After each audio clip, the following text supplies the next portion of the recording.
Hello and welcome to the 2018 April highlights. Mr. 80's geometry class took a fun spin on learning math. Victoria Valle-Rimmon reports on the geometry boating project. Math has never been this fun. Last Thursday, Mr. Rampton 80 and his 3 geometry classes gathered at the Carmont Pool for the ultimate project, building a functioning boat. My geometry students were dabbling in a cardboard boat project. The ultimate goal was to calculate the volume and the surface area of the boat that they had created.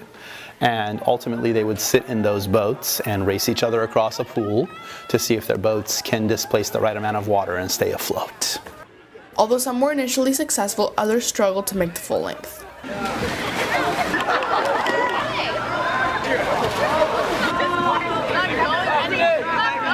We had a hole that I was not aware of in the boat, and water went into the boat, and I was in the boat, and then the water pulled the boat down into the water, and I went into the water as well.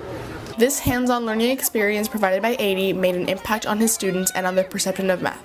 It's a fun project. It's not really like traditional math. It's not boring. We got to have some fun out by the pools. What I think I liked about it most was probably just the racing part. That was the funnest part of it all because I was in the boat, I was racing, I was going back and forth, hecka quick in the water, and it was so much fun to see people like fall in the water or they succeeded, and I just had a good time. What's important to me is that students see the connection between what we're doing in theory and connecting it to what happens in the real world around them. I hope they foremost remember that math can be exciting. I also hope that they can use their creativity and not just be robots that do the math that their teachers have asked in terms of problems that have been preset for them, but kind of connect the points for themselves and go, okay, this is why I study math. I can see the math in motion in the world around me. Reporting for Scott Center News, I'm Victoria Valle-Rimmon. In Joseph Gomez's opinion series, Gomez reports on the gender pay gap from the perspective of a straight, half-white male.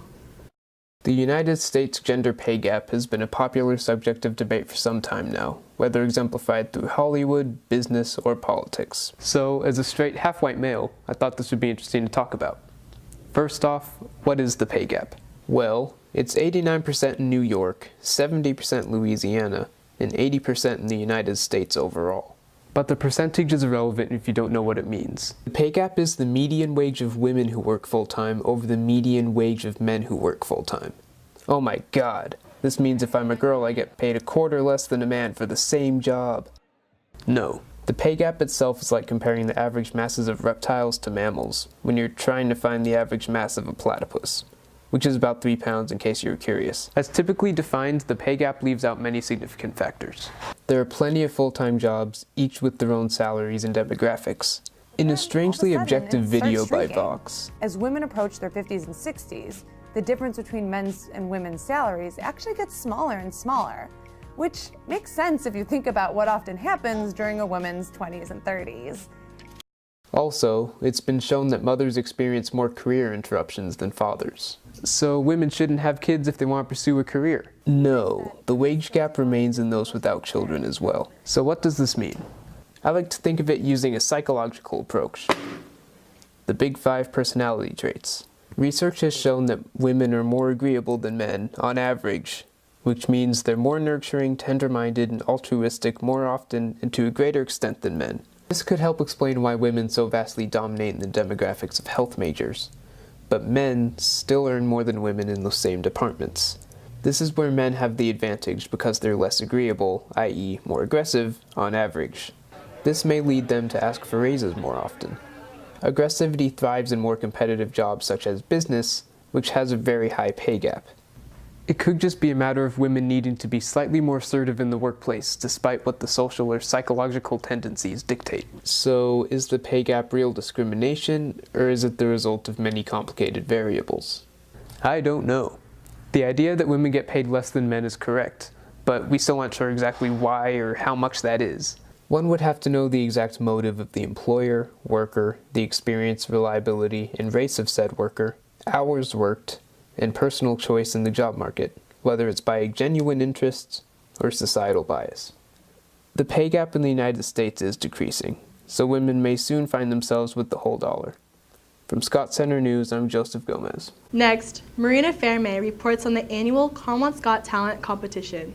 April 16th to April 20th of 2018, Carlemont High School put on Carlemont's Got Talent to showcase the unique talent that we have here at Carlemont. It was amazing. I feel like our group played together so well, and everybody really enjoyed the piece that we played, which was Toxic by Britney Spears, and we just had a lot of fun.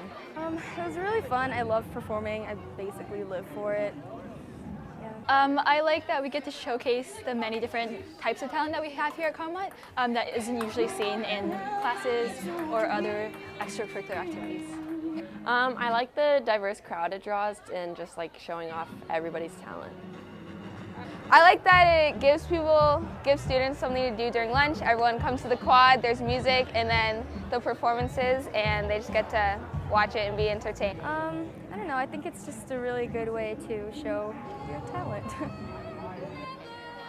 So we actually just started rehearsing today. We rehearsed for like 20 minutes.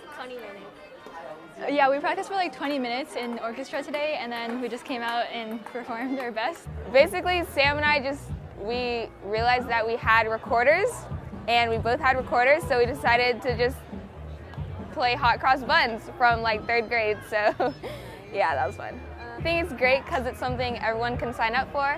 It's just on the ASB room, you can just like enter in your form and then you're in, and then you can do whatever talent you want, even like just like whether it's singing or I don't know, a magic trick or playing the recorder, you can do whatever you want. So we just put flyers around the school to try and attract an audience, and we put a lot of flyers in F Hall because that's where the performing arts are, and then we just got sign-ups and scheduled based on their availability. This is Marina Fairmay reporting for Scott Scoop. For your May updates, choir concerts are taking place from May 16th till May 24th. Tickets are available online at carlemontperformingarts.com. Celebration Spirit Week is happening the week of May 21st with the end of the year assembly that Friday, May 25th. Finals are coming up, and at the end of May will be a review week. A special schedule will be taking place starting on May 29th. That's a wrap for this month. Thanks for watching. Reporting from Scott Center News, I'm Brianna McDonald.